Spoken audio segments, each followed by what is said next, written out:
It's Brandon, B-R-E-T-T-B-R-A-N-D-O-N. Go ahead, prosecutor. Good afternoon. Good afternoon. All right. Special Agent, can you tell the jury what role you're playing here today and during this trial? I'm one of the officers in charge of this case. Okay, and what does that mean?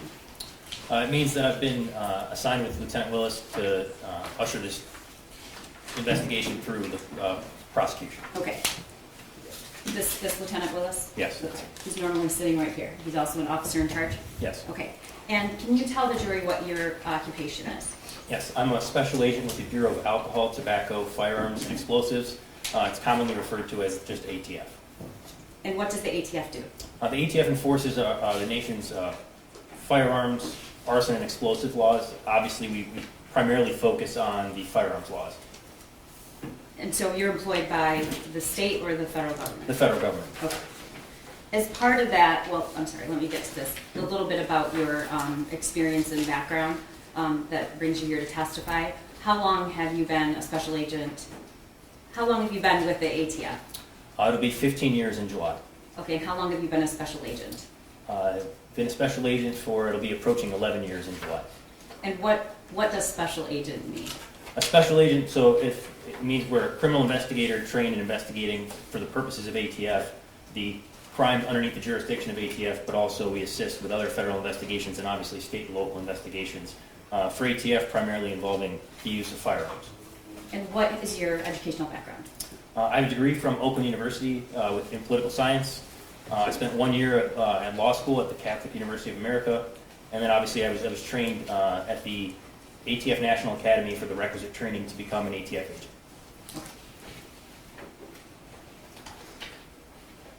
Is part of your role in the ATF based, you're based in Michigan and live in Michigan? Yes. Okay. Do you have any interaction with state investigations, and if so, what are they? Yes, I've had many throughout my career. Right now I'm assigned to the Pontiac Gun Violence Task Force. It's a partnership between the Oakland County Sheriff's Office and the ATF. In that role, we investigate both state and federal firearms violations occurring within the city of Pontiac, primarily shootings. And do you ever respond to or have anything to do with investigations that don't involve shootings? Yes. What kind of? So generally, for whether it's the task force or just as an ATF agent, it's primarily the criminal possession and use of firearms. So in other words, it doesn't have to be a shooting, it could just be a possession of Sure, firearms? yeah. Okay. Yes. About how many shooting investigations have you been a part of? Hundreds at this point in my career. And do you, as a part of in your role, have a general understanding of the laws associated with purchasing firearms, both in the state and federally, or just federally? Both. Specific to this investigation, it would be both. Yes. Okay. Can you tell the jury what FFL stands for? Yes. So an FFL is a federal firearms licensee. I think we heard testimony obviously in here before from Kami Beck. She was the employee from the gun store in Oxford, as we're referring to it. That would be a federally licensed gun store, which is the technical term for that, is a federal firearms licensee. And in order to become a licensee, what does that seller have to do or comply with? So there's an application process that they have to go through with the ATF to become a federal firearms licensee. And then are there guidelines or requirements they must follow? Yes. All right. We're going to get to that in a minute. Do you know James Crumbley? I do. And how did you come to know James Crumbley? I became aware of who James Crumbley was the date of the shooting on November 30th, 2021, and I had contact with him inside of his residence during an execution of a search warrant that night. Do you see him in the courtroom here today? I do. Can you describe something he's wearing? He's wearing a white shirt, a blue tie, and headphones. May the record reflect he's properly identified the defendant, Your Honor. The record will reflect in-court identification of the defendant, James Crumbley. Thank you. What, if anything, did you review in your role as officer in charge in this case? A vast amount of information. So there would be the returns of 7 cell phones that were forensically extracted, social media returns, financial information, firearms records, including from the federal firearms licensee, and other documents and records, and surveillance video, obviously. You were in the courtroom, were you in the courtroom when Ed Wogrowski testified about forensic cell phone data? Yes. And can you tell the jury what software or program you used? He Yes. used- Objection, Your Honor. The question is what Mr. Wagorowski used. I don't know that Agent Brandon knows that. I corrected myself in that question purposely to say what you used. Are you aware of what was the investigation tool they used in What the cell ATF, phones? what the ATF uses. They both did. I'm trying to lay a foundation. Are you aware of, may I ask the question, Your Honor? Go ahead. Are you aware of that tool? Yes, it was the same tool. So Detective Borowski used Cellbrite, put it in a readable format. When he spoke about a readable format, it's Cellbrite, and that's the format that I reviewed the forensic extractions in. Okay, which is what I was trying to get at. You have experience, do you have experience in this investigation reviewing the Cellbrite information, which is the cell phone data? Yes. Okay, thank you. I want to draw your attention to November 30th of 2021 and ask you to first explain where you were when you heard about the shooting. So I was in the ATF headquarters for the Detroit Field Division is in downtown Detroit. I was in an office that I shared at the time with my partner, and the assistant special agent in charge at the time came in. He knew I was from the Orient, Oxford area and let me know that there was a shooting at Oxford High School. You currently are there or you grew up there? Both. All right. What did you do? I grabbed my bag and I ran out the door. Did you go with anyone else? Was it discussed about what you were planning on doing, what the plan was, who was going, who wasn't going? No, I just ran out the door and got to my car in the parking structure, turned on the lights and sirens, and then drove up I-75 in towards the direction of Oxford High School. Do you typically work with a partner? Yes, Was he there that day? he was. Did you let him know you were going, or did he come with you? At the beginning, at the time, no, I didn't let him know. He was stepped out for a minute, and I didn't even think about it. I was so focused on getting to the school. Okay. About how long or does it take to get from Detroit to Oxford School? It depends on traffic. It could be an hour, it could be more, it could be a little bit less, just depending on the time of day. And did you have a familiarity with the area? Yes. Okay. What, if anything, did you know about that incident when you left? All I knew when I left was that there was a shooting. As I drove northbound, I did receive information from our intelligence unit that there was a confirmed shooting. It was not a false alarm. Okay. And what did you do as a result of that? I continued to drive north on I-75, and at some point, I believe it was in Troy, met up with other law enforcement, forming like a caravan, like others have Detective Wogrowski testified to, traveling north on 75, and then getting to the exit at exit 81, where the old Palace of Auburn Hills used to be. So the caravan, were there other people on the highway? Yes. Did this whole caravan, was it just law enforcement? It was law enforcement. I believe at one point there was even a news truck trying to follow the caravan. I wasn't sure if they were aware, but I think they were just running parallel with the caravan. And was it licensed sirens? Yes. Okay. What kind of rate of speed? It was very fast, but it was as safe as we could be. Okay. Can you tell the jury and describe what it was like driving up to Oxford School that day? Your Honor, I'm going to object to the relevance. Yeah, why is it relevant? Because he's describing the scene and what he did and how he got into the school, and it was the scene of the shooting, and he was part of the investigation of the shooting. Okay, so start there. So you arrive at the scene, you arrive at Oxford High School. Is that where you went first? Yes. Okay. Can you describe the scene in terms of, was it easy to get there? Were there cars? Were there students? So as we're getting to the school through obviously Lake Orion and Oxford, to travel through there, all the cars were parked on the right side of the road, and so it was almost like the left lane. There were no cars in it, and people knew what was going on at that point. It it had seemed that that word had spread because no one was moving.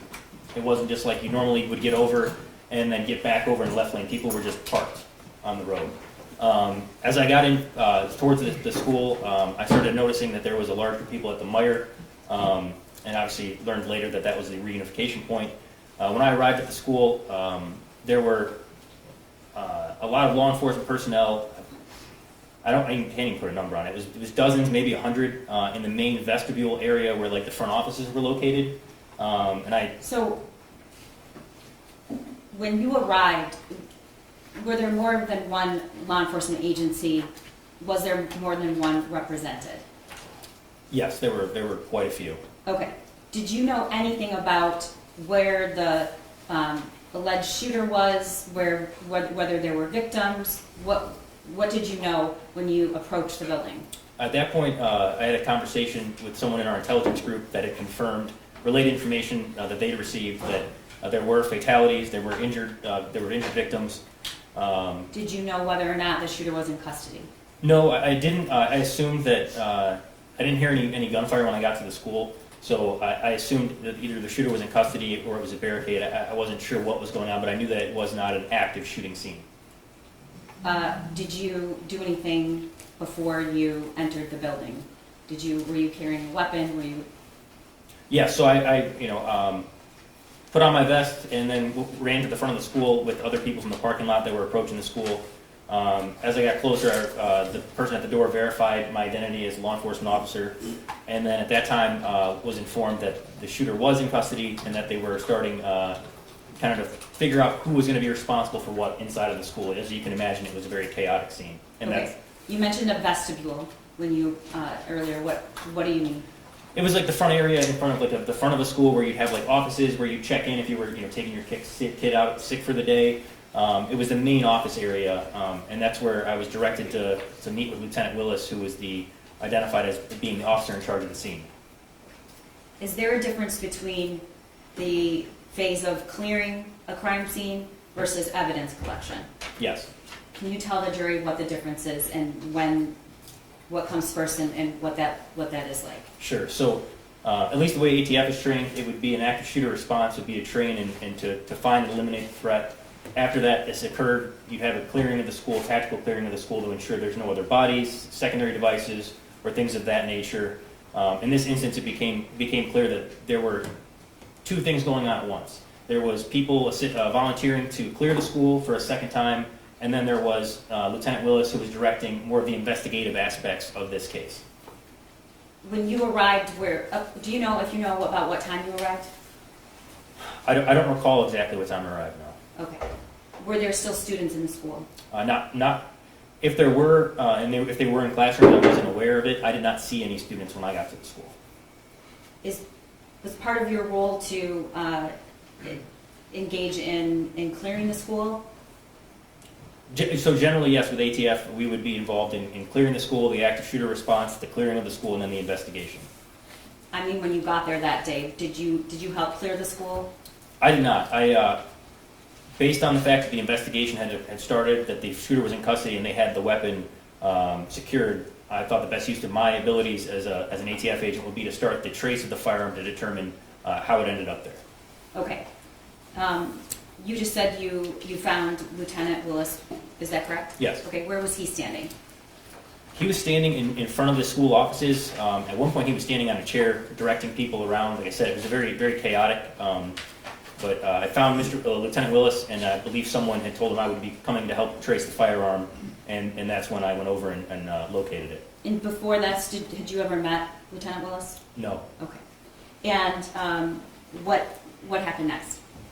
So Lieutenant Willis held up a trash bin that had the murder weapon, several magazines, ammunition, and the shooter's cell phone inside, and I was able to take photographs of it. Okay. A trash bin, a plastic trash bin, Yes, so trash, not a one you throw like a school lunch in, but like a small one you have in like an office, like a square or rectangle trash bin. and if you know, what was it doing there, or how did it get there? It was my understanding that evidence was placed in there to keep it safe while they were continuing to clear the school. Okay. And you said he held it up, and then what happened? I took photographs of the evidence, specifically the markings on the firearm that I needed to start the tracing process.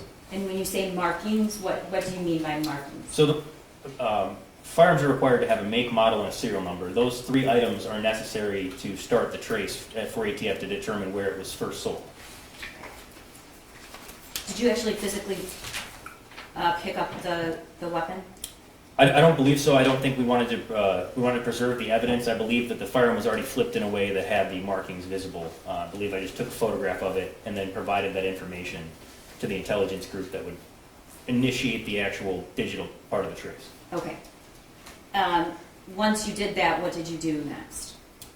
So once that process had been started, I went to Lieutenant Sam Marsban, who I had known from the Oakland County Sheriff's Office based on prior investigations and in Pontiac, and asked what could be done, what needed to be done. And at that time, I began collecting facts for the timeline for a search warrant affidavit for the Crumbley's family residence. Okay.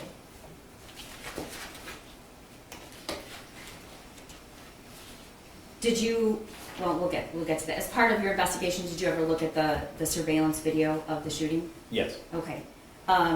Before we get to that, what are the steps and how long does it take to trace a firearm through the ATF? So the timing of every trace is going to be different based on the records and how fast they're able to get to ATF. So it'll help you to understand the tracing process starts with those 3 things, right? The make, model, and serial number of the firearm. Once you have that information and you input it, you can trace it back to the first manufacturer, right? And when the manufacturer is then contacted by ATF, they can tell you which federally licensed gun store they sold it to, and then that gun store has to tell you who was the first person that purchased that firearm.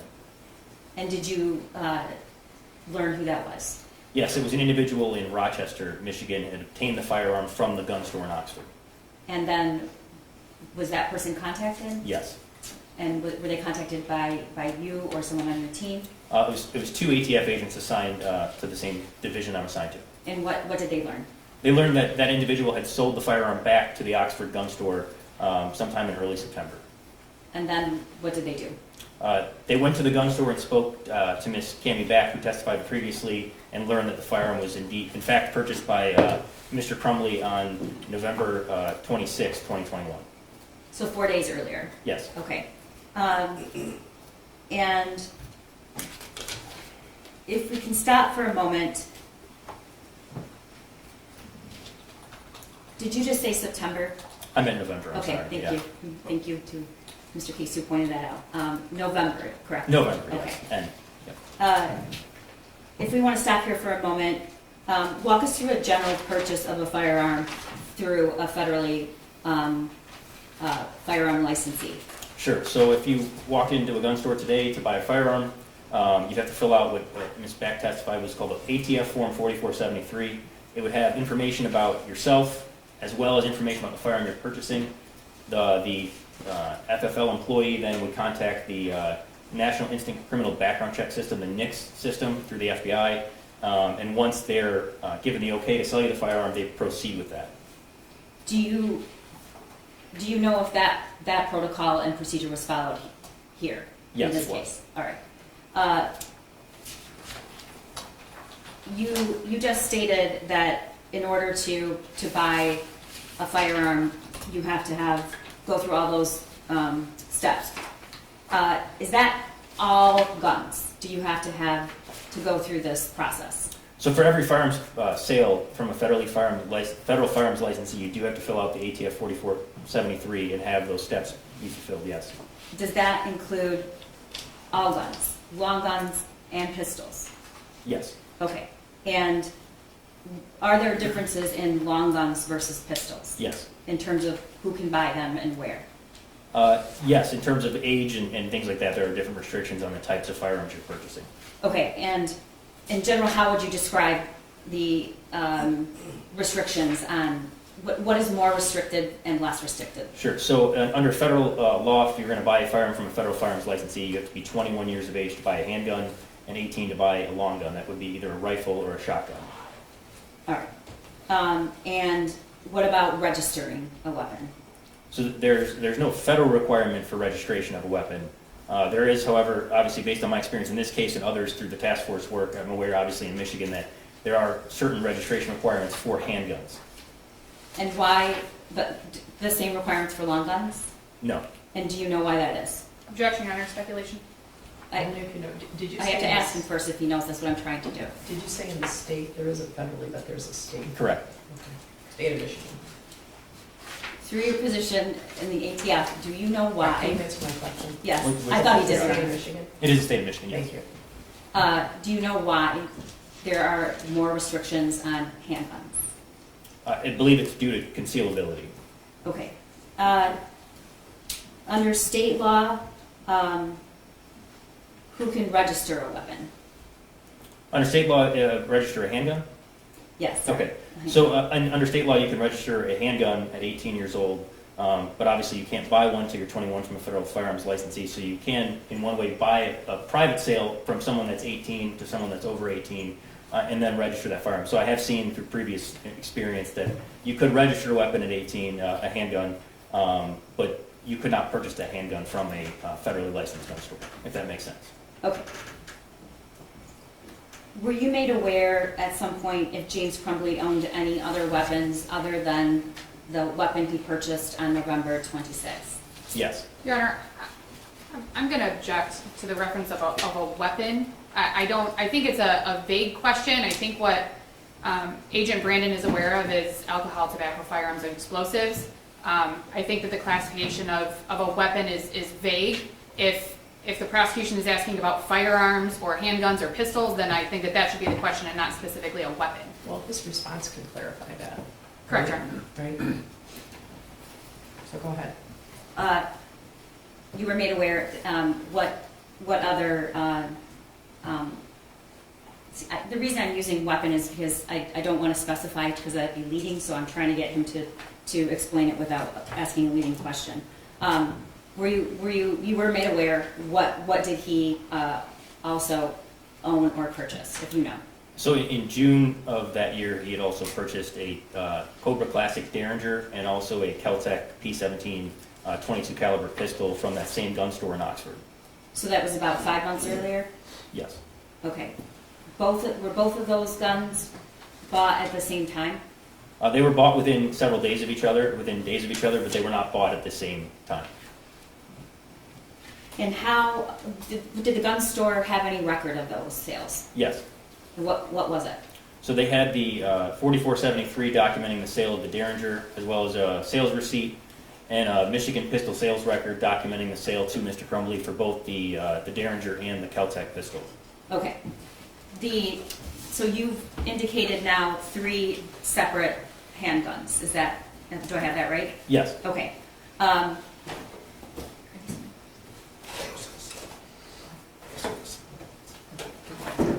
All right. I am going to start asking you about each of these handguns and describe the difference in each.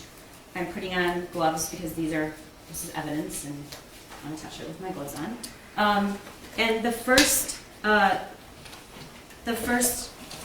handgun I'm going to ask you about is the handgun purchased on November 26th. Do you know what type of handgun it was? Yes. What was it? It was a 6-hour SP 2022 with a specified serial number. And so was it a 9mm? Yes, it was. Okay. All right. So before I do that, Special Agent Brandon, what is the way to handle a handgun safely before you even pick it up? I know there are firearm safety guidelines, but how do you make sure when you're handling a weapon for the first time that you're doing so in a safe way before? Object to relevance, Your Honor. Response? I think the element of the crime that the defendant is charged with goes back to a legal duty in handling and storing a firearm, and so I absolutely think it's relevant. Okay, do you mean picking it up or? In every way. Okay, I'm gonna allow it. Thank you. How do you safely pick up a handgun? Sure. So based on the fact, so there is a zip tie in it, so everyone is aware that firearm has been made safe already, but For the purposes of this, so if you pick up the firearm, you want to keep it pointed in a safe direction, you want to keep your finger off the trigger, and you want to visually and physically inspect the chamber of the weapon and the magazine well of the weapon to make sure that it's not loaded. Okay, so I'm going to pick up this. We know that is this the murder weapon? Yes, it is. All right. And we know that this has a zip tie in it. Correct. Okay. Can you specify what exhibit number that is? Yes, I'm sorry. 163. I think it's either admitted or there's no objection to it. Correct. Okay, this is a murder weapon. There's a zip tie in it. But even if there isn't, the general principle is to make sure the firearm is safe. You just said you physically examined the magazine well. Is that this right here? Yes, that's correct. Okay, and then you also have to do a second step, did you say? Yeah, so the same thing, so I would say physically and visually inspect the chamber of the weapon. So down the barrel, if you look down the barrel right So there. right yep. here? And to make sure there's not a round inserted into the chamber of the firearm. Okay, and again, there's a zip tie in here, but in order to comply with that, you'd have to physically inspect to make sure there's no round in this chamber. Correct. And why, what's the reason for that? So with firearm, there's four basic principles of firearm safety. I mentioned two of them. Number one is to treat every firearm like it's loaded. Number two is to point the firearm in a safe direction. Three would be keep your finger off the trigger, and then obviously not for court purposes, but if you're at a range or shooting, is to be mindful of your target and what's beyond it. At least that's the way ATF trains the four pillars of firearm safety. So the purpose would be to make sure that firearm's not loaded, that in case the trigger was accidentally or unintentionally discharged, that there's not an actual round in the chamber to be discharged. Is it possible for a firearm to discharge without touching the actual trigger? That would depend on a lot of different factors, including the type of firearm. Okay. I probably can't answer that question. Okay, thank you. So you mentioned earlier that you have to identify certain markings. Where are, and I'm going to give you some gloves if you don't mind.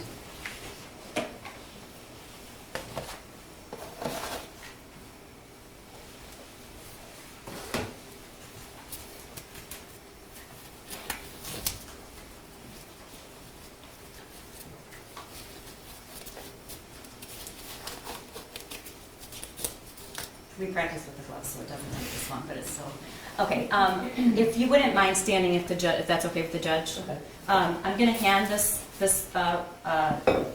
handgun to you, safely pointed down, so you can show the jury what markings you're talking about to identify the weapon. So as you can see right here, it's kind of hard to see with the light, but it says Sig Sauer, that would be the manufacturer. And then you have the serial number as well as the caliber generally also stamped on there as well. Okay. Thank you. I'm going to put this safely back into its box. And then do you know what these are? Yes, those are the pistol magazines that come with the Sig Sauer SP 2022. Okay. And just in case there are people on the jury that don't have a familiarity with handguns, what are these for? What's inside here usually? So in a semi-automatic pistol, you would load your ammunition. Those magazines, I believe, can take up to 15 rounds. So you'd load the 9mm ammunition to capacity to 15 rounds and then insert that into the firearm. And then once you send the slide forward, that is what allows a round to be chambered into the firearm to be ready to be discharged. So it has a 15-round capacity. So it would have a 15-round magazine capacity. You can also fit one round in the chamber, so that firearm has a total capacity of 16 rounds. Before you would have to reload? Yes. Okay. So can you explain to the jury what semi-automatic means?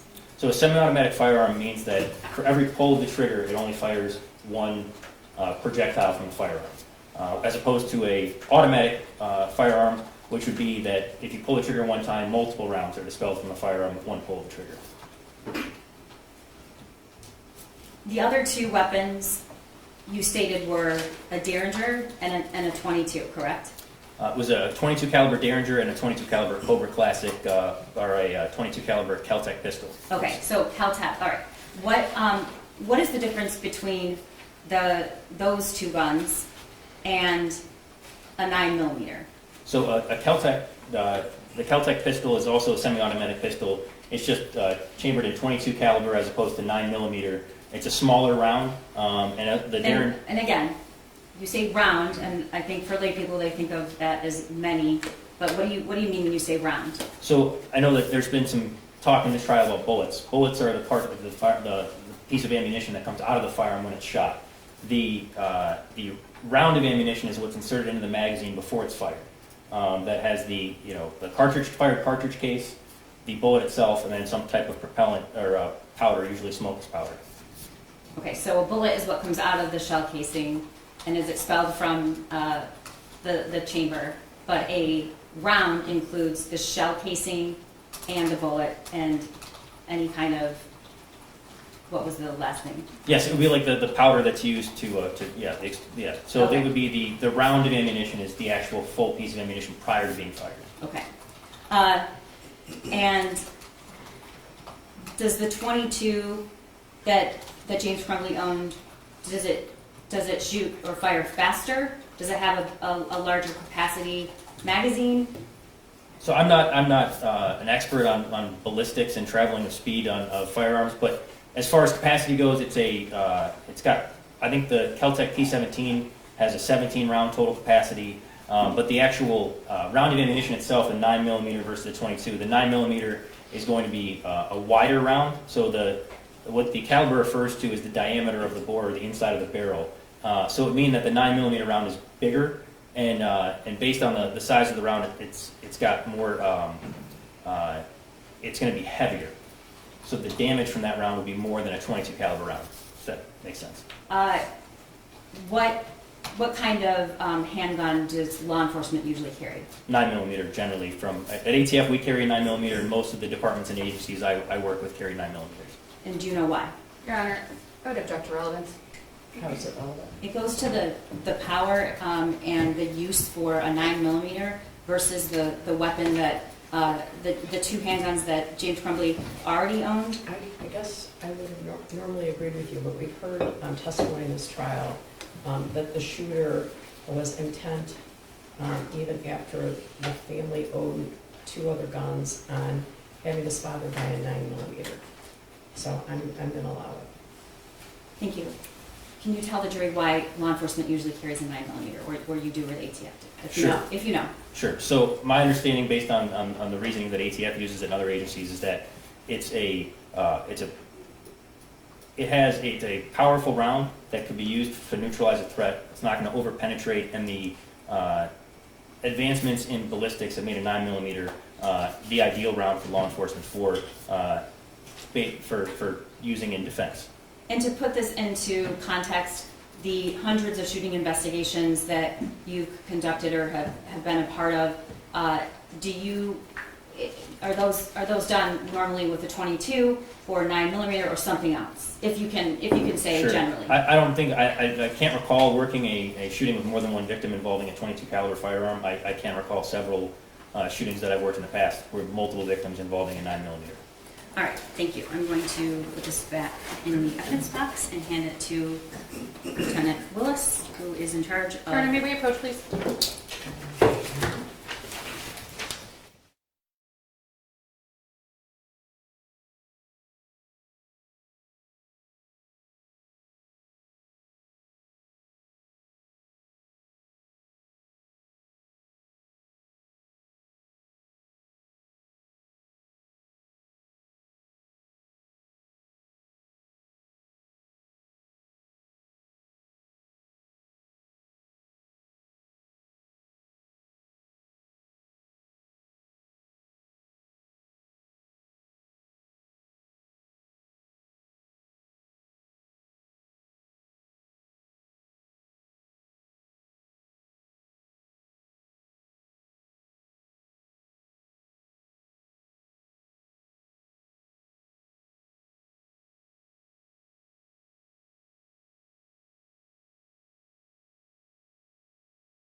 Okay, thank you, Judge. I appreciate that. All right, so, I'm going to now introduce Exhibit 164. And, okay, what is this? That's the Cobra ENT Classic 2-shot 22 caliber Derringer purchased by Mr. Crumbley. I believe he paid for it on the 15th of June of 2021 and picked it up on the 16th of June 2021. Okay, and this is pretty small. Yes. Okay, so what is this used for typically, if you know? And how many rounds can it hold? It can hold 2 rounds. I mean, in today's, I don't know if I can say exactly what it's used for. People use firearms for very different purposes, but you know, I know that that's been used in the past for a variety of different things. Okay, thank you. And again, this was purchased when, if you know? It was June 16th of 2021. Okay. And that was 164.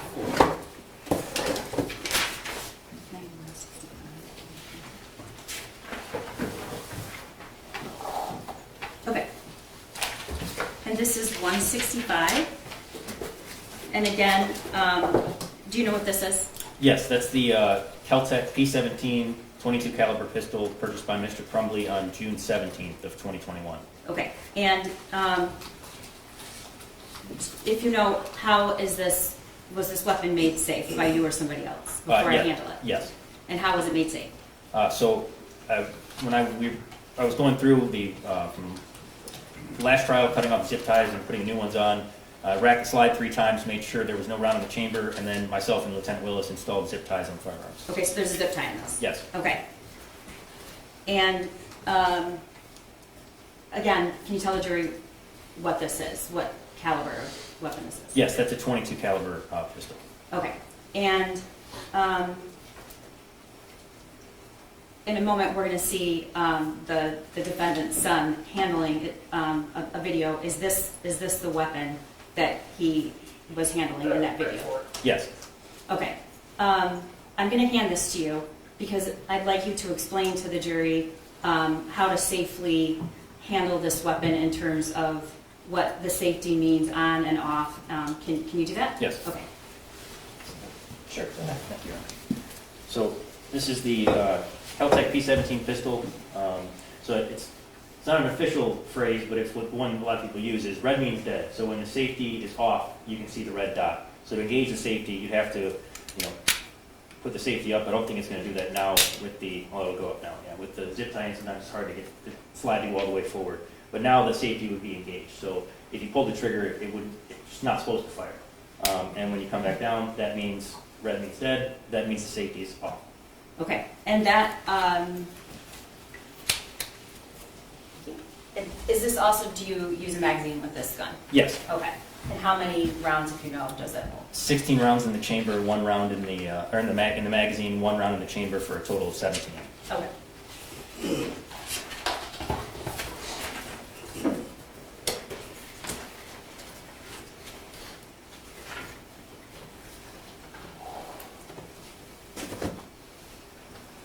Were there any gun cases recovered in the home? Yes. All right. I'm handing you what's People's Exhibit 166. Can you tell the jury what that is? Yes, this is the pistol case that goes with the Kel-Tec P17 pistol that I was just holding. It was located in the kitchen under the, I guess the island in the kitchen of the Crumbley residence. Okay. And can you, if you wouldn't mind standing and showing how that is opened and what it looks like? And this is the Sig Sauer, the cable lock that comes with the Sig Sauer pistol that was We're going to get to that. inside the Kel-Tec box. So this is proposed exhibit 42. This case was Was this cable lock found in this case? Yes, Okay, and you said it was located in the kitchen? yes. Where exactly in the kitchen, if you know? I believe it was one of the cabinets underneath the island of the kitchen, or a kitchen cabinet. Okay, was there any gun in it? No, Okay, thank you. That's the Caltech box, right? This Yes, is Your Honor. this is the Caltech box, 166. All right, and was there any other case found in the home? yes, one Gun other. case. Okay, I want to just make the distinction here. Is there a difference between a gun case and a gun safe? Yes, Okay, what is it? And when I'm saying safe, I mean a portable safe. sure. So a gun case is generally what comes from the manufacturer, or sometimes a gun store, if they're selling you a used firearm, will use an old gun case to give with you. But the Caltech box I was just holding has 2 holes in it that can be locked. That's a gun case. That's what comes with the purchase of a firearm, specifically a handgun most of the time. Is this what you're talking about? Yes, there are Okay. holes on both sides that a locking mechanism could be run through to lock the case itself. Did you find any of those locking mechanisms, or was it found just like this? There were no locking mechanisms in it when it was found. Okay. I'm going to hand you People's Exhibit 167. And you might have to stand to show the jury so that you can. What do you know what that is? Yes, this is a small pistol safe, so it's got a combination lock, and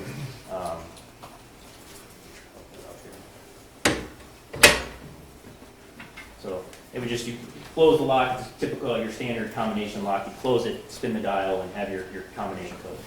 And do you know where that was found in the house? Yes, it was in the, on a TV stand in the Crumbley, Mr. and Mrs. Crumbley's bedroom on the right-hand side inside of a cabinet. All right, and was there anything in it? Yes. What was in it? So there was the Caltech P17 pistol, as well as a Derringer 22-shot 22 caliber handgun as well, both inside this safe.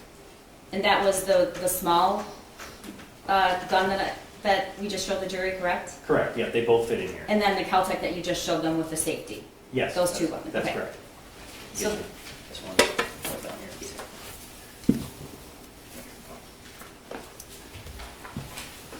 There's a combination on this safe, Yes.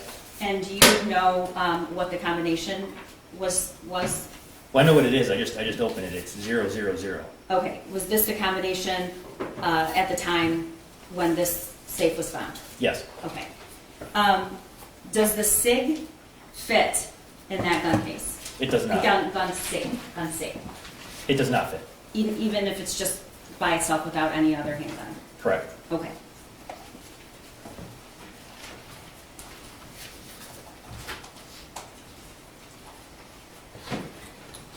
Was there any other case found in the home?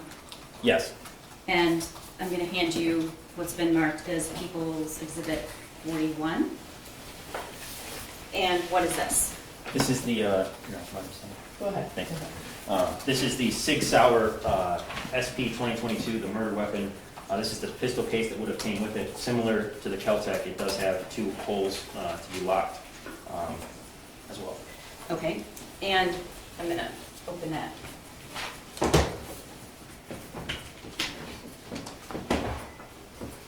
All right. And where was this found, if you know? This was found on the on top of the bed in the Mr. and Mrs. Crumbley's bedroom. Was there anything in it? At the time, no, it looked like this. Okay. Was there anything underneath the phone? I learned later that there was, yes. Okay. Do you want to tell the jury what that was? Yes. So there is a receipt for the SP 2022 from the gun store in Oxford, as well as the ATF Youth Handgun Safety Act notice pamphlet that was previously discussed. Okay. And is that something they have to provide? Yes. All right. Special Agent Brandon, what was your reaction to finding that? When did you find that the pamphlet was in here? If you know. For this pamphlet, I found that this was in the case during preparation for the trial of Mr. Crumbley's wife. And did you know where it was up until that point? Your Honor, I would object to relevance on this line of questioning. About where it was? Mm-hmm. I guess I didn't really understand the question, where that box was? So I don't want to put words in his mouth, but as an offer of proof, it was not clear to Special Agent Brandon, based on the crime scene and the search of the home, where the ATF pamphlet was that he knew must have had to have been sold with this gun. And he picked up the phone and saw it sometime after, is what he's saying. Okay. So not the case itself, Your Honor, but the pamphlet that was within the case along with the receipt. I'm objecting to the relevance of questions about that, not the case itself. Okay, well, I think that the pamphlet being sold with the gun is relevant, and its location in the home is relevant, so I'm gonna overrule the objection. Thank you, Your Honor. Thank you, Your Honor. And I'm going to ask him about the pamphlet and ask to read excerpts of the pamphlet, and I know that opposing counsel actually asked Ed Wigrowski to do that, so I'm hoping there's not an objection, but I can lay a proper foundation if there is. Okay, now I don't know if he answered the question about where he found the He pamphlet. didn't. Thank you, Your Honor. Okay. What was your reaction to that? To finding the pamphlet? Yes. So when I lifted up the phone and saw the pamphlet in there, I was shocked. Okay, why? Yeah, as the pamphlet says on the front, it says Youth Handgun Safety Act Notice. Means they were on notice. They had to pick this up and move it to the back of that gun case and basically discard it underneath the phone. Okay, and can you tell the jury what's the purpose of the law requiring that pamphlet to be given to someone purchasing a gun? The purpose of it, do you want me to read from it? First, I want you to tell me the purpose, and then I want you to read it. So the purpose of the pamphlet is to inform the buyer of the firearm that juvenile gun violence is a major problem and that safely securing your firearm will prevent that from happening. Okay, and if you open it up, where does it refer to that? So on the first page it says Youth Handgun Safety Act Notice, and there's 4 bullet points. The first says the misuse of handguns is a leading contributor to juvenile violence and fatalities. And the second one says safely storing and securing firearms away from children will help prevent the unlawful possession of handguns by juveniles, stop accidents, and save lives. I can do that. Yep. Thank you.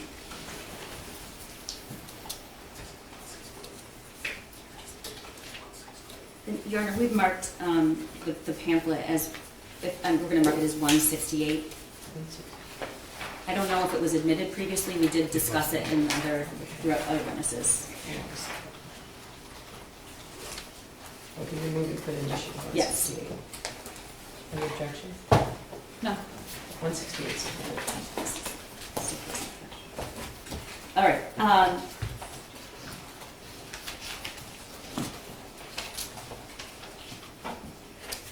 I want to go back to make sure, like the Caltech box, there is the same, these two like little plastic loops. What are those? So those are designed by the manufacturer so that the case is capable of being locked, so you could actually lock your pistol inside that case. Okay. When this was found, do you know if there was any locking mechanism in it at all? There were not. Okay.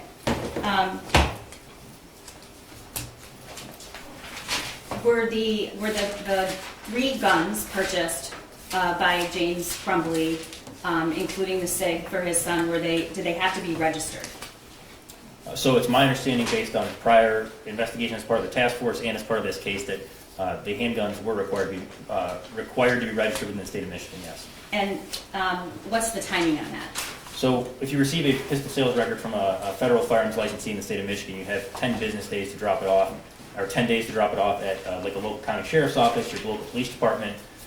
In this case, obviously the murder weapon was purchased 4 days before, so there was still some time left to drop that off. Obviously that never occurred. Okay. Were any of those handguns registered? No. All right. I want to go back to November 30th for a moment, and you said you connected with Lieutenant Marsban, and what was the purpose of doing that? So the purpose of connecting with him at the time was to help in any way I could. He had started working on a search warrant from the Crumbley family residence, and as a part of that, I offered my assistance with whatever was necessary. Okay. Did you have to watch the surveillance video, or did you watch the surveillance video? Yes. Okay. Was there anything notable about it? Yes, there were three things that, and watching the surveillance video from the shooting that I found relevant. And what were they? So the first was the stance that the shooter took for the shot that killed Tate. I noticed that he had had some type of firearms training. It appeared to me that he did. I remember remarking to the people in the room at the time that that's what I thought. He had taken what we refer to as a shooter stance. His shoulders were rolled forward, his feet were spread. So that was the first thing that I noticed. And what did that tell you? I thought he had some level of proficiency with firearms, whether he had been to a gun range, whether he had training, or just been at least introduced to firearms in the past. Okay, and then the second thing? So the second thing was what's called a tactical magazine exchange, or what some other departments call a combat reload. So after the shooter moved through the school, and after reloading his first magazine, his firearm was completely empty, so he loaded a fully loaded magazine into the firearm and continued to shoot.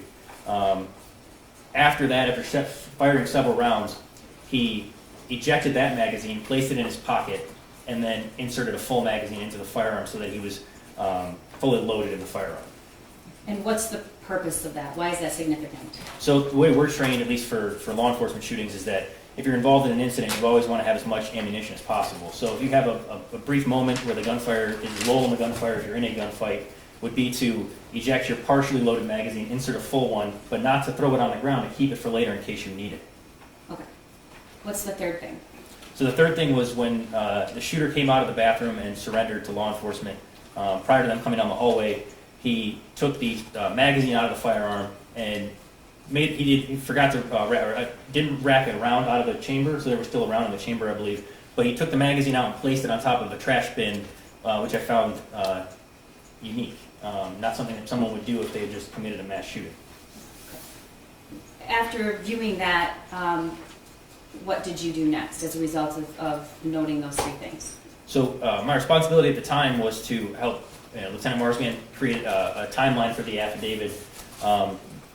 After noting those things, the following day, the day after the shooting, I began to start an investigation, thinking that the shooter had been to a gun range, contacted a gun range in the area, and confirmed he had in fact been to the range. How did you know how did you pick that gun range? It's probably the most popular gun range in the area and for driving distance from the Crumbley residence. All right, and as a result of your investigation leading to looking at gun range visits, what was uncovered? So at the gun range, we were able to, it was a gun range in Clarkston, able to locate surveillance video for 2 instances, as well as receipts for visits. I believe there was numerous visits. I believe it was around 8 total visits.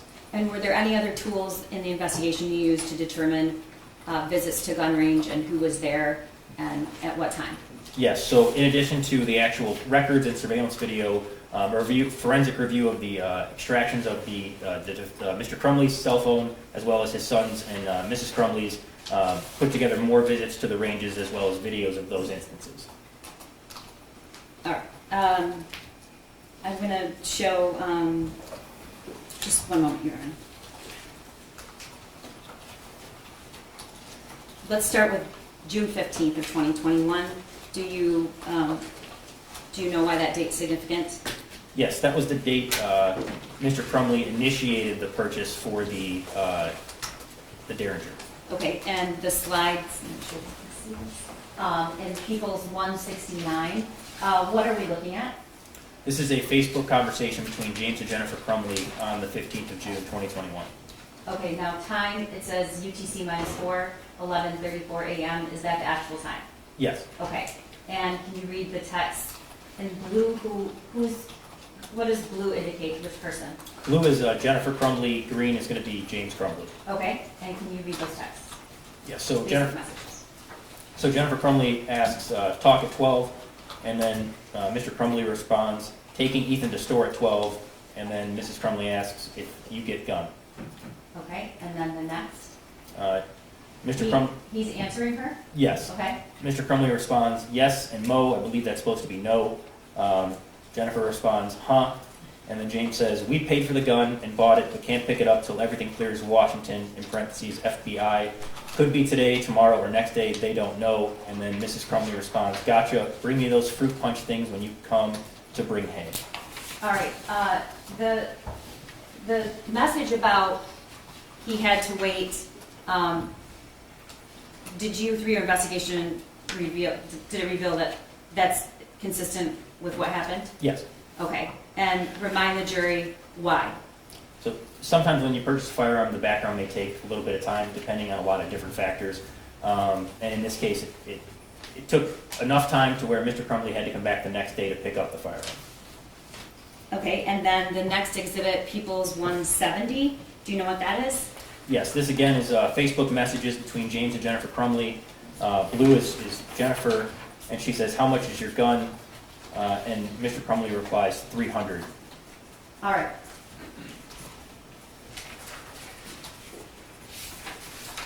I'm going to show you what's been marked as, and admitted as People's 29. This is a receipt for, what is it for, do you know? This is the receipt for the Cobra, for the Derringer. This is dated 6/15. It says 6/16 at the top, which is the date the actual sale went through, and it's for $180.15. So this is not $300. Was there a gun he purchased that was $300 that day? Approximately, yes. And what gun was that? That would have been the Kel-Tec P17 22 caliber pistol. Okay, so the Derringer, the small one, was $169, and this is the receipt for the Kel-Tec. What else is on that receipt? It's 2 boxes of ammunition at $14.95. Okay, thank you. I'm going to draw your attention to June 26th, which is about 10 days later. Do you know if James Crumbley went to the gun range on that date? Yes. What? Oh, sorry, 1 minute. I'm sorry, I skipped a page. Sorry about that. June 20th. Yes, that's correct. And the People's 171 is on the screen. Can you tell the jury what that was? What that is? Yes, this is, again, Facebook messages between James and Jennifer Crumbley. In blue, Jennifer asks, can you guys answer your phone? And then James Crumbley responds, no, at gun range, loud. All right. And People's...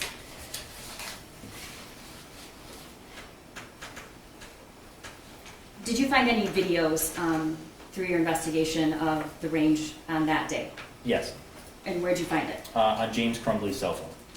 All right, and you're looking at 172 and 173. We're going to play those for the jury, but before we do, can you tell them what they're going to see? Yes, so the first video is at 12:58 p.m. on June 20th, and it's a video of the shooter's son shooting the Kel-Tec pistol at the gun range. And then the following video is a video of the defendant's son shooting the Derringer at an outdoor gun range a couple minutes later. Okay. Same range, both? Yes. Go ahead.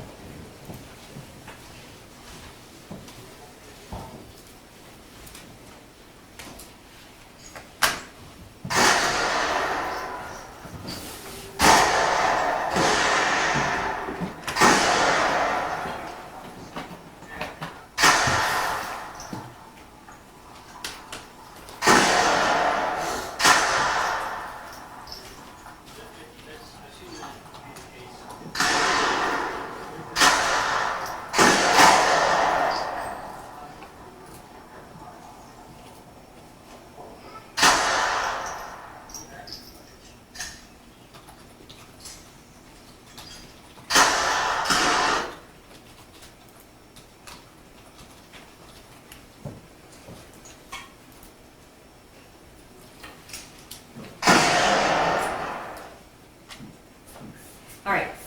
What, if anything, do you see or notice in that video?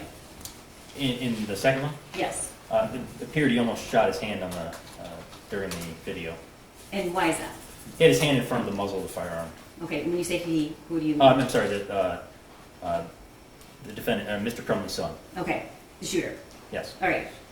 Did you know, did James send those videos to anybody that day? I don't recall if he sent them that day or the next day, but he did send them to Mrs. Crumbley at some point. All right, and how do you know that? I reviewed her cell phone as well. Okay, and Exhibit 174, can you tell the jury what that is? Yes, so that is one of the videos being sent on June 21st, 2021. All right, and this is 2 slides or one? It's 2 slides. Can you do the next one? Okay. And then, is this the second video? Yep, this is in the reverse order. So they're both videos were sent from James Crumbley to Jennifer Crumbley on June 21st, 2021. Okay, so these exhibits are him sending her the videos? Yes. All right, did you learn what she did with the videos, if anything? Yes, she took one of the videos and uploaded it, I believe, as an Instagram story. Okay, and that's Exhibit 175.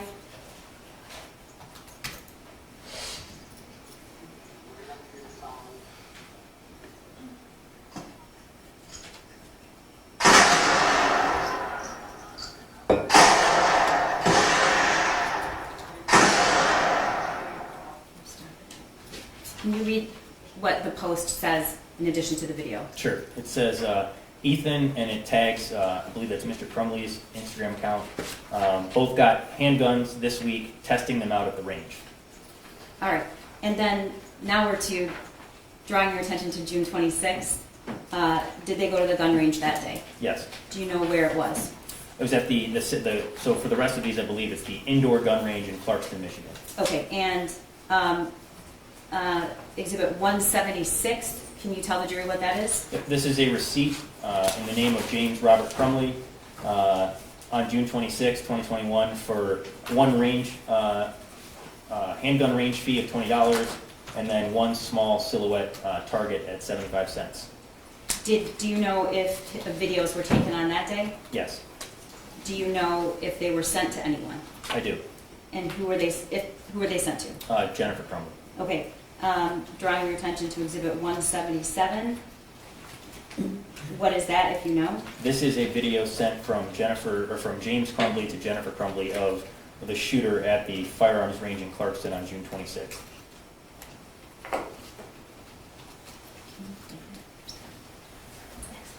Okay. And is 178, which is admitted, I believe, is this the video that was taken and sent to Jennifer? Yes, this is actually, I believe, is the Instagram story that was created from that video Okay. and uploaded to Instagram by Jennifer Crumbley.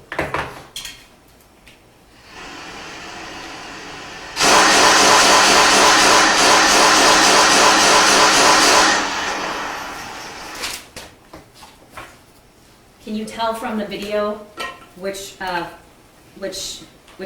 firearm he's using? Yes, that's the Kel-Tec P17 .22 caliber pistol. Okay.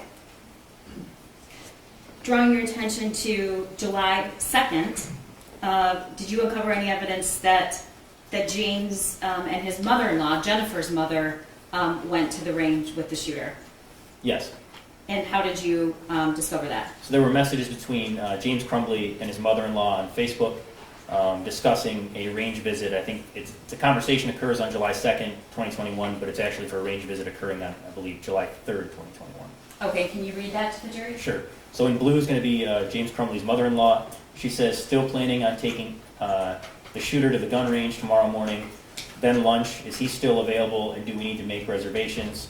Mr. Crumbley responds, he is good, no reservations needed, I'll go with you guys.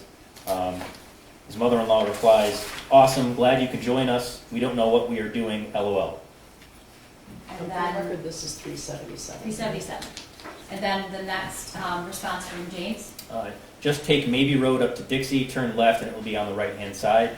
The shooter will be excited. We will rent a few different guns. They have a special for 9mm on 25 for a box of 50. His mother-in-law replies, sounds great. Mr. Crumbley says, make it closer to 1045. All right, and do we have any video from that day? We do not. Do we know who was there? Well, first, it's 179 and 180. What are those? Those are receipts from July 25th. Those are not from that visit. Okay, so now we're to July 25th. Yes. And what do those receipts show? So on the left-hand side of the screen is looks like a purchase of ammunition for 6 boxes of 22 caliber ammunition for a total of $47.90 or $50.82 at the bottom. And then on the right, it's a range visit by Mr. Crumbley. It's a handgun range fee of $20, a small silhouette. I should mention that the receipt on the left also is in the name James Crumbley. What's a silhouette mean? It's a silhouette of a person that's used at a gun range. Okay, and Exhibit 181, can you tell the jury what that is? Yes, so this is geolocation information for the Gmail account for James Crumbley, and for, I believe he is in green on this, and then the purple dots would be Jennifer Crumbley meeting on July 25th, 2021. Both Jennifer and James Crumbley were at the Firearms range in Clarkston, Michigan. Okay, drawing your attention to August 15th, Exhibit 183. This is a receipt. What is it for? This is dated August 15th, 2021. The receipt has a range fee of $20 again. I believe that's so it'd be 200 rounds of 22 caliber ammunition and 1 small silhouette, again a silhouette of a person target. And 184, what is this? This is James Crumbley's Gmail geolocation information showing he was at the Clarkston gun range at that time. Okay, and you were here for Ed Wogrowski's testimony, correct? Yes. All right. Did you see the video that the shooter sent to his friend in August of 2021? I did. All right. I'm going to put 70 and 71 up on the screen. That's one slide. First, what are we looking at? So this is the first video filmed by the defendant's son on August 19th around 9:30 p.m. that was sent to his friend. All right, and what time was it? It was 9:31 p.m. Okay, and can you see that video? Can you stop it right there? Okay, I'm stopping. Mr. Keese is stopping it. What are we looking at? So this is the defendant's son holding the Kel-Tec P17 pistol. Doesn't appear to have a magazine inserted. Didn't appear to have a round in the chamber. The safety was, again, red means dead. The safety was not engaged. Okay, and then can you continue?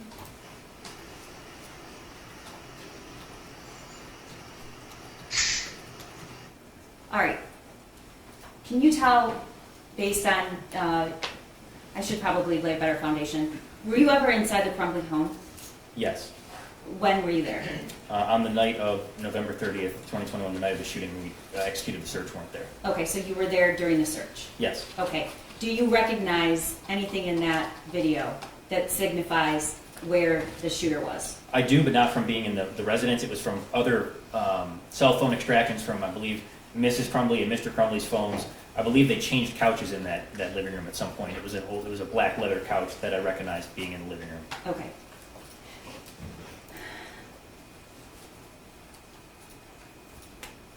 All right. Exhibit 72 and 73. They've both been previously admitted. Can you tell the jury what this is? This is the video that I believe Detective Wogrowski had testified to previously. It was sent to the defendant's son's friend by the defendant's son on August 20th at 12:30 in the morning. All right, and was there a text that accompanied this right after or before the video was sent? Yes, it was around the time that the video was sent. I believe it said, my dad left it out, so I thought, why not? LOL. I'm paraphrasing. I don't know if that's the exact text, but that's the general idea. Do we have a text? The next slide. Next slide. Is that the text? Yes, that's it. Okay. And we're going to play the video, which has been previously admitted. And before we do, can you tell the jury what they're about to see? Sure. So the defendant's son has the Kel-Tec P17 pistol in his hand. Again, the safety's not engaged. He slams the firearm down on top of the magazine, loads the magazine, and then sends the slide forward, chambering around into the firearm, meaning that if he pulled the trigger at that moment, it would go off. Okay.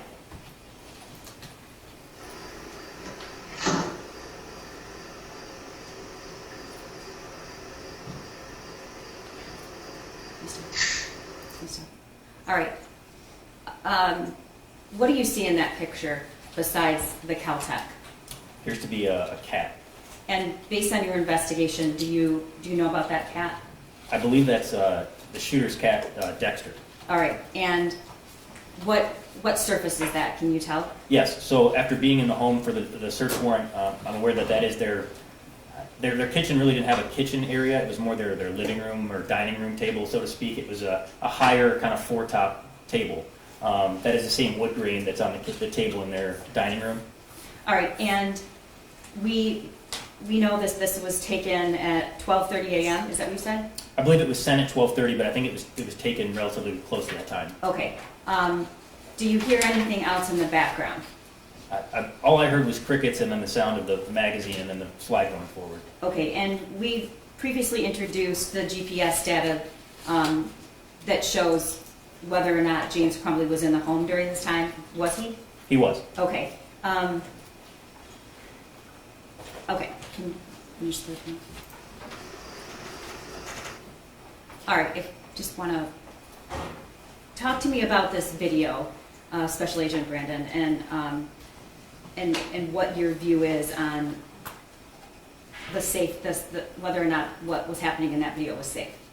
So I would say that regardless if Mr. Crumbley was standing over his shoulder or not, that would not be safe. The firearm is on top of a dining room table. It's loaded. The safety's off, and it's pointed in a direction that if you're inside their home, you can't tell from the video whether he's facing the front of the home or the side of the home. But regardless, the firearm's pointed at a direction that would be almost chest level if a person was beyond the walls of the house or if a person was standing nearby. Not to mention almost, pointing the firearm at the cat. All right. That's the magazine. Can you tell if it's loaded or not? Yes, that magazine there, you can see the rounds of ammunition in the firearm. All right, and you said, could you see whether there was a round in the chamber? I don't believe there was until he loaded the magazine and then sent the slide forward, or else it would have malfunctioned. Okay, where's he loading? That's loading the magazine. Is that's the safety? Yep, so the safety's not engaged, and the round is, the top of the magazine is visible there, and once he sends that slide forward, that's what takes that round and puts it into the chamber. Okay. What if that was being supervised by somebody like James? Would it change your opinion of the safety of that action? No, so based on what we spoke about before being the 4 rules of firearm safety, so obviously that firearm's loaded, so treat every firearm like it's loaded. Point it in a safe direction, so there's really no safe direction for that firearm to be if it's chest level on a table. The only safe position would be whether it was outside or pointed at the floor. Obviously if you're loading a firearm to carry on your person, you point it at the floor where it's away from people so it can't hurt anyone, it can discharge. Okay. I want to draw your attention to September 1st. Did the defendant, did James take his son to the shooting range on that day? Your Honor, I'm just going to ask for clarification. September 1st of what year? 2021. The weapons weren't purchased until June 2021 and November 2021.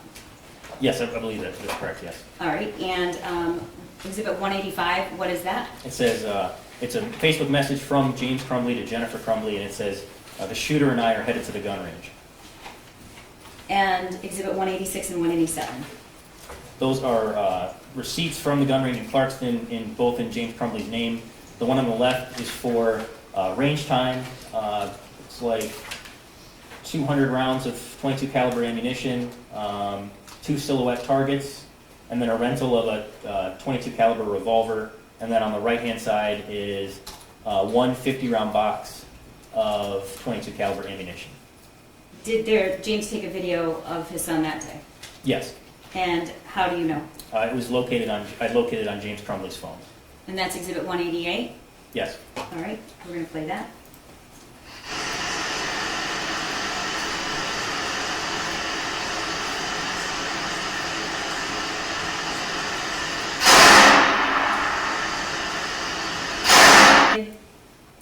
That was not. It was a 9mm HK VP9. Okay. Is there a video of that day? Yes. So the actual gun range surveillance video. This was the furthest back for the range visits that we could get due to the footage writing over itself. So September 25th was the first date that we actually could get footage from the gun range in Clarkston. All right, and this is 190. We're going to play that.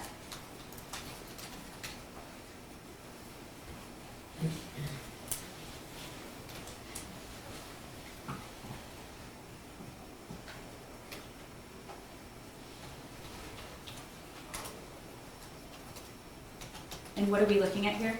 So this is at the gun range in Clarkson. This is outside of the shooting area. This is where you pay for targets, ammunition, rent firearms.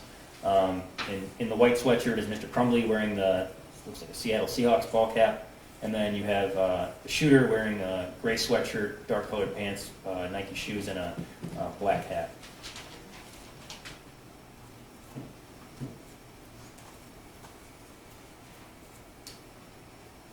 And what do you observe James Crumbley wearing at his belt level? Appears to be a holster.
And can you tell the jury what you're observing? So at some point, it looks like the shooter was trying to clear a malfunction from the firearm. He's checking the chamber to see if a round's chambered. He's having some kind of malfunction with it, and he is having trouble clearing it. And can you tell what firearm that is? The footage here is real grainy. I can't say for certain.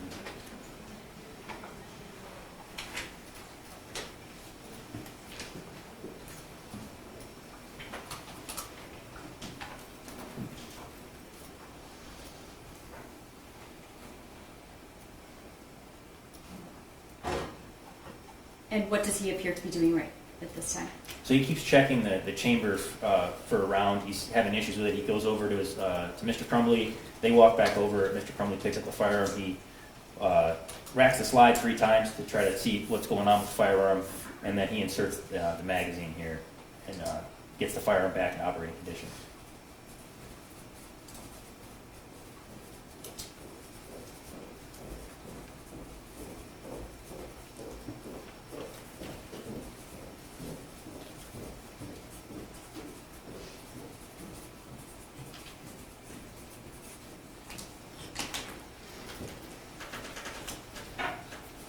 All right, what is the relative price difference between the 9mm ammunition and .22 ammunition? So just generally speaking, a 9mm ammunition is more expensive than .22 caliber ammunition. .22 caliber ammunition is more for target practice, and 9mm ammunition can be used for anything from target practice to home defense. It's generally more expensive for 9mm ammunition. And when you say more expensive, can you roughly say about how much, generally? It honestly, Objection to relevance, Your Honor. Yeah, what's the relevance? The relevance is that 9mm ammunition is expensive, and it's typically not something that you would buy just to shoot at the range, particularly if this is your hobby. It's expensive. That calls for speculation, Your Honor. Well, unless he knows, unless he knows. Is 9mm ammunition, because of the cost, is it something that you typically see at a range? people do shoot 9mm ammunition at the range. Now, what level of money they're willing to pay for that type of ammunition all varies depending on if you're going to shoot at the range. Obviously, you're going to try to use less expensive ammunition, but I'd be speculating anything beyond that. Okay, thank you. Drawing your attention to October 3rd, was there evidence uncovered that James and his son went to the range on that day? Yes. And Exhibit 191, that's a Facebook message. Yes, this is from James Crumbley to Jennifer Crumbley on October 3rd at 12:01 p.m. It says, "Cool, just got cleaning our guns, leaving for range in a few." All right, and then 192 is a receipt. Is it from that day? Yes, it's from October 3rd, 2021, in the name James Robert Crumbley. It's for a silhouette target, a range fee. I believe that's 100 rounds of .22 caliber ammunition, and then an additional, looks like an additional 2 boxes of .22 caliber ammunition. All right. Drawing your attention now to November 26th of 2021, you testified earlier that you were involved in the tracing of the weapon and the purchase of it on that day, correct? Yes. All right. And was that 9mm SIG purchased on that day? Yes. I'm showing you previously admitted 37 and 38. We've talked about this. What are these? This is the receipt from the gun store in Oxford for the Sig Sauer SP 2022 9mm pistol that was sold to James Crumbley. All right, and the cost? It was the gun itself was $489.95 with tax. It was a total of $519.35. All right, and 38 is what? This is the pistol sales record that would have been completed by the gun store and signed by Mr. Crumbley, documenting his purchase of the Sig Sauer pistol. And were you able to, or did you review any posts that the shooter made with this firearm purchased for him? Yes. All right, and I want to draw your attention to Exhibit 95, and there are 3 slides here. What's the first one? So the first one, so the text for the post, it was November 26th, says, "Just got my new beauty today, Sig Sauer 9mm. Ask any questions, I will answer." It's a picture in the Crumbley's kitchen. It's hard to see from this photograph, but there's you see yellow and then some wood floor underneath it. That's the counters in their kitchen. So I'm holding the box, so this would be showing through this handle with the circle? Correct. Okay. Yes, and that is the Sig Sauer SP 2022 purchased by James Crumbley. All right, and then the second slide? This is a picture of the defendant's son holding the Sig Sauer SP 2022 in the Crumbley family residence. That's the same floor inside their house. And it's a post? Yes. All right, and it says? It's the same, so the same text appears with all 3 photographs, but there's the second, there's the first photograph of just the firearm, the second of Mr. Crumbley's son holding the firearm, and then the third picture, I believe, is the Mr. Crumbley's son lining up the sights. So on a firearm, there's the rear sights and the front sights, and when you line those up, that's what you're shooting at, that's what you use to aim. And that's where those 3 dots are aligned. That's Mr. Crumbley's son pointing the firearm at the floor inside their residence. All right. Drawing your attention to 97, Exhibit 97. Where was this photo found? This was found on Jennifer Crumbley's cell phone.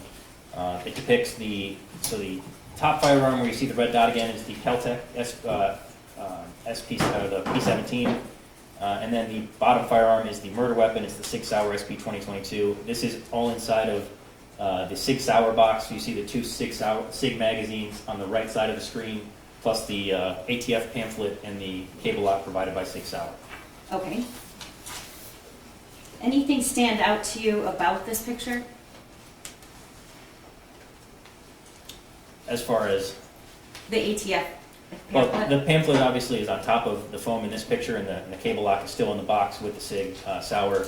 Obviously, it was later recovered in the Keltec box, not in the box with the Sig Sauer. All right, and in addition to the ATF pamphlet, is there anything else posted at the gun store about safety? Yes, so behind the counter in the gun store in Oxford is the same 4 bullet points that are in the inside left cover of that ATF Youth Handgun Safety Act. It hangs behind the counter. All right. The record is 193. Yes, it's 193. All right. I don't know, this is me. Okay. All right. This is Exhibit 42.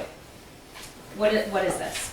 That is the cable lock that was provided with the Sig Sauer pistol. All right, and is this cable lock is specifically provided with the SIG? with this actual gun?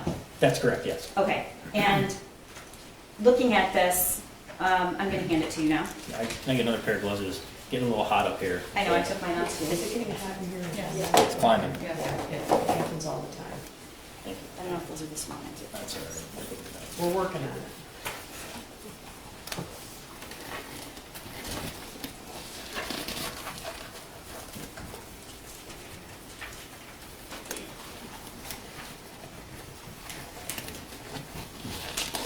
Definitely smaller ones this time. Sorry. Sorry, I do have the bigger ones, but That's all right. you got them on. Okay, I'm gonna ask you to, I'm gonna hand this to you, and then I'm gonna ask you to tell the jury whether or not you think this has ever been opened.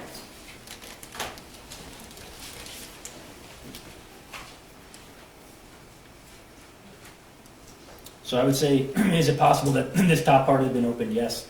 If this was used consistently and pulled out of this packaging, there'd be more tearing on the side. It's cheap plastic packaging. All right, and what's inside of it at the bottom? So there's the instruction manual in here, as well as the two keys that are still inserted in the cable. Okay, and your testimony is this is provided with, I'm gonna take this back. This was provided with the SIG when it was purchased on November 26th, correct? Yes. And where was this found in the home when you searched it on November 30th, 2021? That was in the Keltec box in the kitchen. All right, so it was found not in the SIG box. No, So the Caltech box, which is somewhere here. underneath the SIG box. Okay.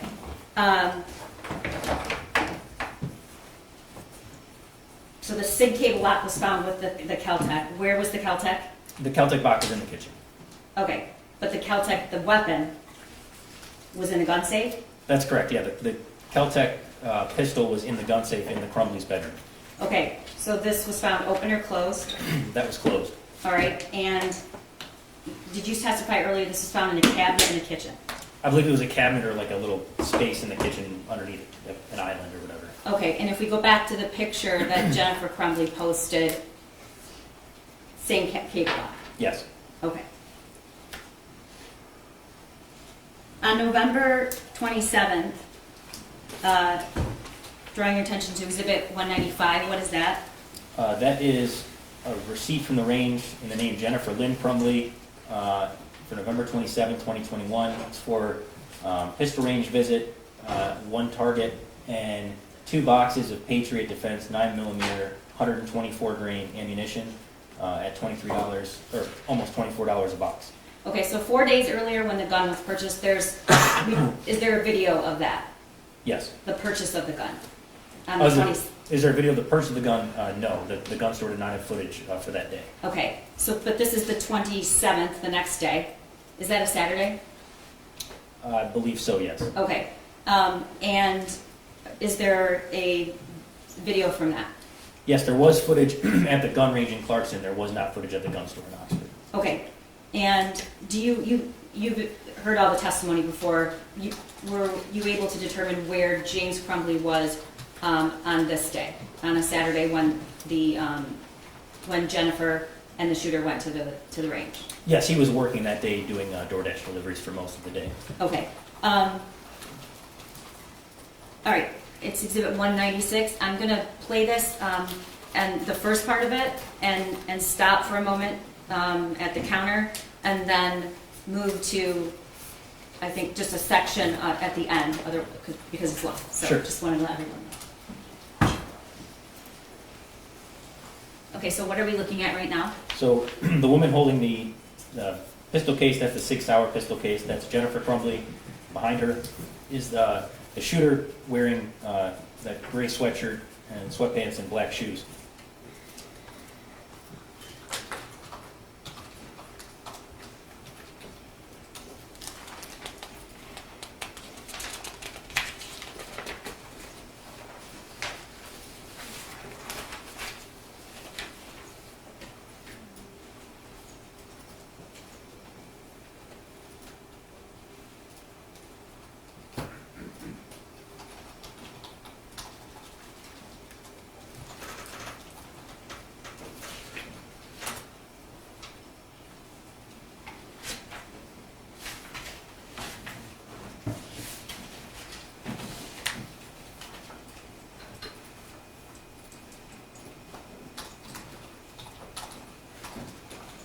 Now, she's paying for what, if you know?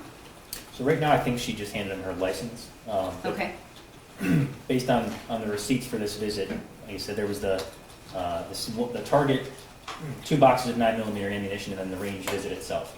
all right.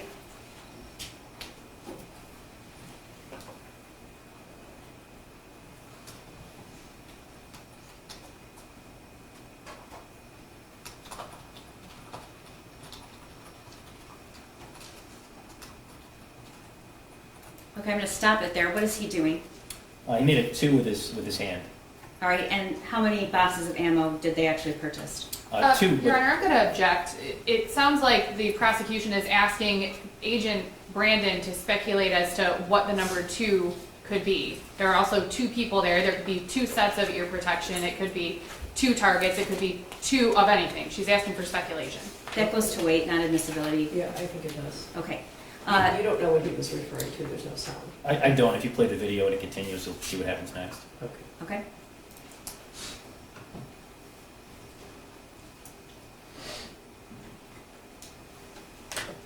And if you know what is happening now? He's picking up the targets and 2 boxes of ammunition. He's ringing the 2 boxes of ammunition up now. And how much were the 2 boxes of ammunition for 9mm? A 9mm. I don't recall. It'll be on the previous slide for the receipt, but I think it was around $24.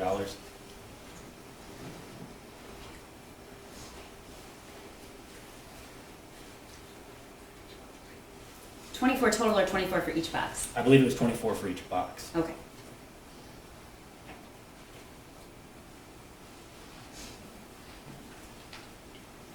All right, we're going to now go to, what happens after they leave here? So they pay for their range visit, they get their firearm, or the ammunition, the targets, they then proceed to go put ear protection on and walk into the range and begin to load magazines, and then take turns firing the weapon. All right, and we're gonna go to the segment where they're actually firing the weapon.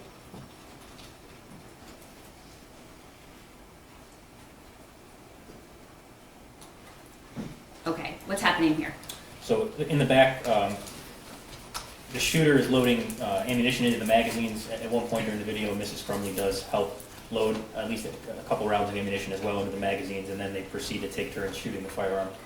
All right, and that's, we're gonna speed to a part. Is there some point where he's, you're observing him instructing or trying to help his mother? Yes. All right.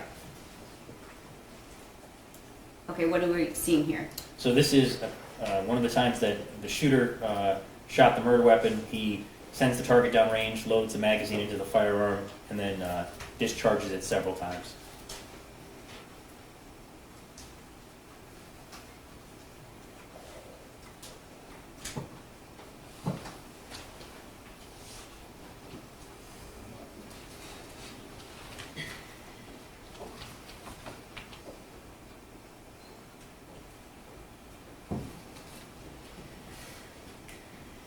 Now, as far as you know, in terms of looking at all the evidence, is that the first time he's fired that weapon, if you know? Yes, based on all the evidence I was able to locate, this is the first time, yes.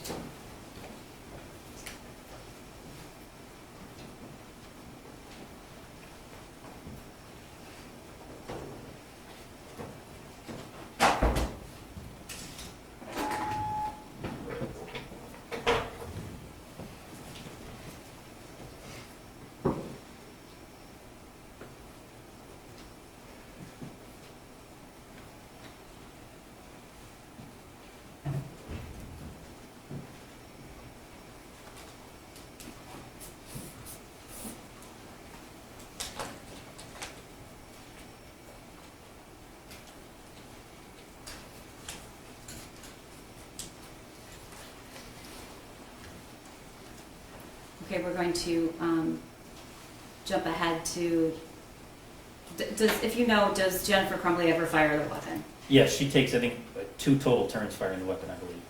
Okay.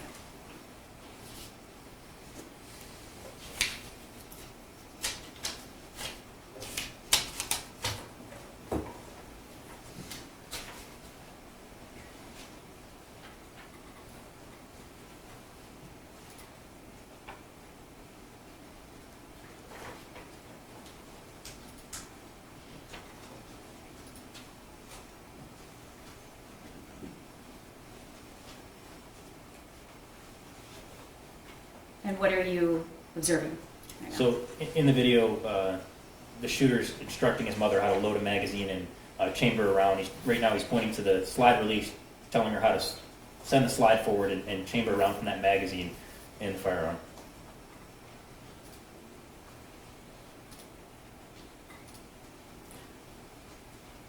How many rounds, if you know, did they fire that day?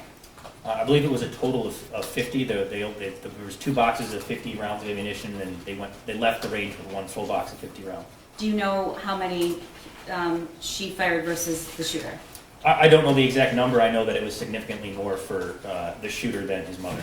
Okay, do you know, how do you know that they left with a 1 full box? So at the end of the video, the shooter packages up the 6-hour in the 6-hour pistol case, and then hands the box. His mom takes the box. Mrs. Crumbley takes the box as they leave, and the shooter walks out carrying the box of ammunition. Okay, and we're going to fast forward to that part.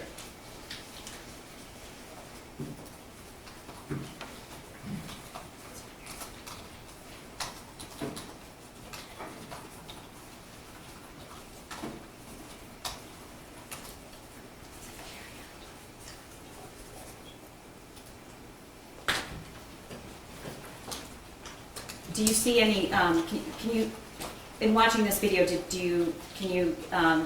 it visible, the actual case? Yes. And do you see a lock or the ATF pamphlet? No, not during this video, no. Okay. And is that the SIG case? It is.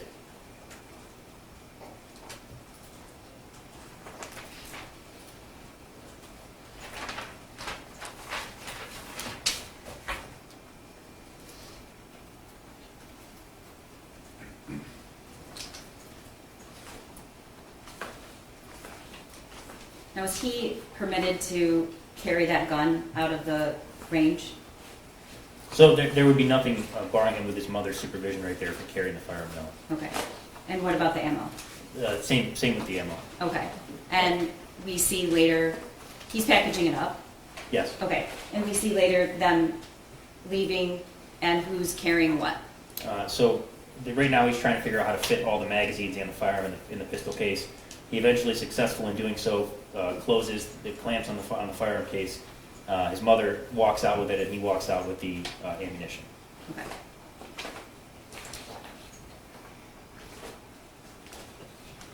And if you know, how many rounds did he take to the school that day?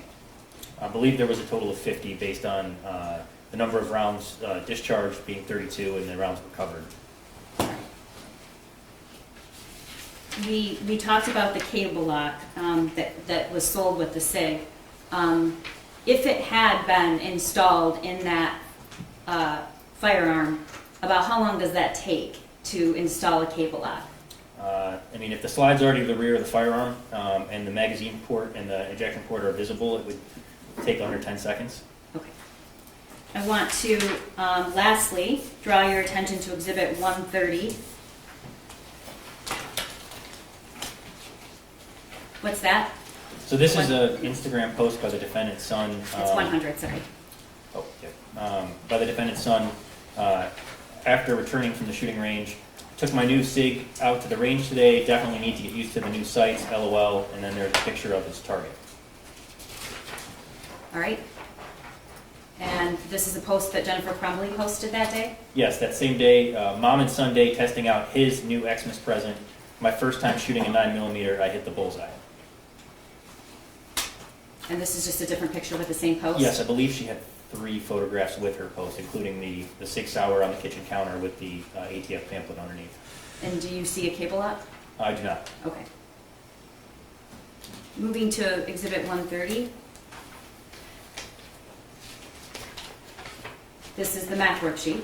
Yes. Did you have an opportunity during your investigation to look at this? Yes. And what caught your attention, if anything, with this drawing? The very first thing I noticed was that there was an apparent shooting victim on the drawing. Whether it was a fatal shooting, non-fatal shooting, I'm not certain, but clearly, when I looked at it, it was not a suicide. Anything else? Yes, so the firearm that was drawn on the piece of paper, after reviewing the murder weapon, I noted several similarities between the two and believed that this was actually a drawing of the murder weapon. And what was similar? So on the back of the murder weapon, there are striations or lines on the slide of the firearm.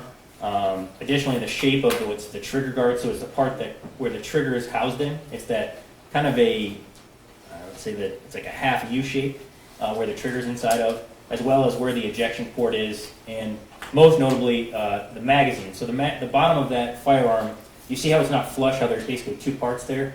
That part on the Sig Sauer magazines, there's like a lip that's different than other firearms that shows how it kind of like curves down in the front. All right, next I'm going to, what about is there a picture of any ammo on that drawing? Yes, there's a picture of ammunition. It's definitely a pistol caliber ammunition. It's definitely not .22 caliber ammunition. It does appear to be a 9mm rounded ammunition, or at least resemble one. Okay, and next I'm showing you exhibits previously admitted, 97, 101, and 130. What are we looking at? So those are pictures of the murder weapon on either side. You can see the markings I was talking about, the striations on the back of the slide of the firearm, the shape of the magazine, especially when you look on the picture on the right. You see how it's not a flat shape, it doesn't sit flush with the firearm, how there's different levels there. Additionally, the location of the ejection port and the shape of that trigger guard, again, that half kind of U shape there. And Special Agent Brandon, my last question is, what was your impression when you viewed that drawing? My impression when I viewed the drawing? Yes. That he drew his firearm. In the entire drawing, what was your conclusion, or what were your impressions through your investigation? What was the drawing up? He drew a murder. Thank you. Nothing further. Can we take a break at this time, Your Honor? I think the jury's probably... Sure, you need a break, right, Ms. Lane?